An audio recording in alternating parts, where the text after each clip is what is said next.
ఫోటోగ్రాఫర్లకు అత్యంత బాధాకరమైన సంఘటన ఏంటంటే ఈ నెల 9వ తారీఖు నాడు యాదాద్రి భువనగిరి జిల్లా నారాయణపూర్ గ్రామానికి చెందిన లింగం అనే వ్యక్తి పైన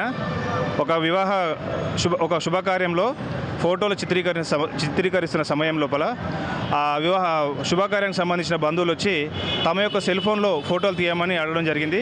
అప్పుడు ఫోటోలో బిజీగా ఉండడం వల్ల అతను ఫోటోలు సెల్ ఫోన్లో తీయడం నిరాకరించడం వలన వాళ్ళందరూ కలిసి తీవ్ర కోపోద్రిక్తులయ్యి ఫోటోగ్రాఫర్ పైన విచక్షణ రహితంగా దాడి చేసి తీవ్రంగా గాయపరచడం జరిగింది. కాబట్టి ఇది మా ఫోటోగ్రాఫర్ సమాజానికి ఇది చాలా బాధాకరమైన విషయం.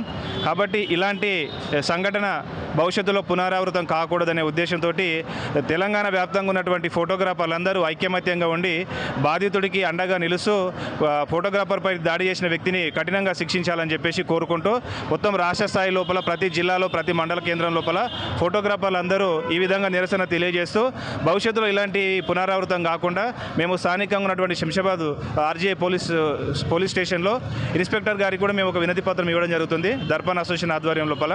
కాబట్టి ఫోటోగ్రాఫర్లు ఎప్పుడు కూడా ఒక ఫంక్షన్కి వెళ్ళినప్పుడు వారిని యొక్క మధురమైన జ్ఞాపకాలను బంధించే ప్రయత్నం లోపల మేము ఎంతో కష్టపడతాము. నిద్రలు మానుకొని తిండి లేక కూడా మేము ఫోటోగ్రాఫర్లం అయ్యుండి బంధువులకు వారి యొక్క శుభకార్యాలు మంచిగా చిత్రీకరించే ప్రయత్నంతో మేము ఉంటాం. కాబట్టి అలాంటి ప్రతి ఒక్క చిరునవ్వును కాంక్షించే ఫోటోగ్రాఫర్ల పైన ఇలాంటి దాడి చేయడం అనేది చాలా బాధాకరమైన విషయం.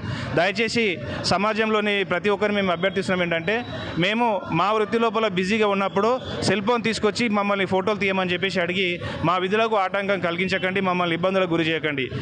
మాకు ఎప్పుడైతే స్వేచ్ఛా వాతావరణం కల్పిస్తారో అప్పుడు మేము మరింత అందంగా ఫోటోలు తీయడానికి మేము ప్రయత్నం చేస్తాం. కాబట్టి దయచేసి ప్రతి ఒక్కరు గ్రహించి మాకు ఇబ్బందులు కలగజేయదని చెప్పేసి నేను దర్పణ్ అసోసియేషన్ తరపున మీ అందరినీ నేను విజ్ఞప్తి చేస్తున్నాను.